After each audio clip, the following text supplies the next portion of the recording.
Hello guys, இப்போ நம்ம பார்க்க போகிறது கோயம்புத்தூரில் இருக்கிற சிங்காநல்லூரில் உள்ள அரவணையா டெம்பிள். இந்த ஃபெஸ்டிவலை பார்க்கறதுக்காக ஊர் மக்கள் ஆவலோடு காத்துட்ருப்பாங்க. உள்ளூர் மக்கள், வெளியூர் மக்கள் எல்லாருமே அவங்களோட காத்துட்ருப்பாங்க. ஏன்னா இந்த அரவணையோட ஃபெஸ்டிவல் அரவணையாவை வருஷத்துக்கு 3 நாள் தான் பார்க்க முடியும். இந்த பம்பை அரவணையோட ஸ்பெஷலான பம்பை. இந்த பம்பை சவுண்டு கேட்கும் போது நம்மளுக்குள்ள தனி சந்தோஷம், ஒரு புத்துணர்வு எல்லாம் இருக்கும்.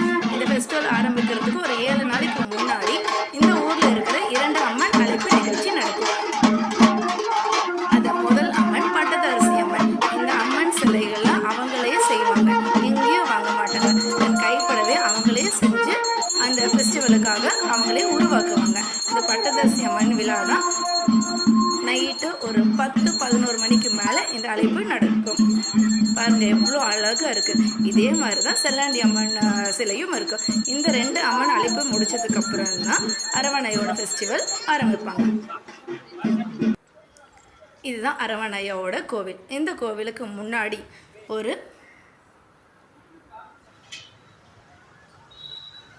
ஒரு கம்பம் இருக்கும். அந்த கம்பத்துக்கு 7 நாள் மக்கள் வரிசையாக நின்று தண்ணி ஊற்றுவாங்க. ஸோ ஹரியும் அவங்க அப்பாவும் சேர்ந்து ஃபஸ்ட்டு டே எங்களால் தண்ணி ஊற்ற முடியல கைஸ். ஸோ செகண்ட் டேயில் தான் ஸ்கூல் போகிறதுக்கு முன்னாடி பரபரப்பாக இந்த கம்பத்துக்கு தண்ணி ஊற்றுறதுக்காக வந்திருக்கோம். இந்த தண்ணி ஊற்றுறதுக்கு முன்னாடி தண்ணிக்குள்ளே கொஞ்சம் மஞ்சளை வச்சு ஊற்றுறது ரொம்ப ரொம்ப ஸ்பெஷல். ஸோ இந்த கம்பம் நினச்சி ஊற்றாமல் அரவணையாக நினச்சி தான் அது ஊற்றணும்.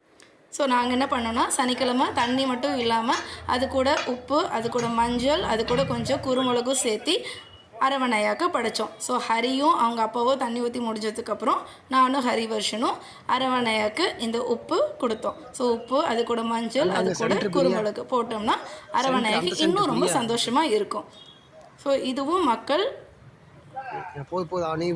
தன் வேண்டுதல் நிறைவேற்றுறதுக்காக அவங்க இந்த கம்பத்துக்கு உப்பு, அது கூட மஞ்சள் தண்ணி வச்சு ஆசீர்வாதம் வாங்குவாங்க. ஸோ ஹரி நிறையா போடணும்னு சொன்னால் நான் கொஞ்சம் என்னோடய பங்குக்கு போடணும்னு சொல்லிட்டு நான் வெயிட் பண்ணிகிட்டு இருந்தோம். ஏன்னா அவன் ரொம்ப அடம் பிடிச்சான். இதுதான் அரவணையோட கம்பம். பயங்கரமாக சாப்பிட்டு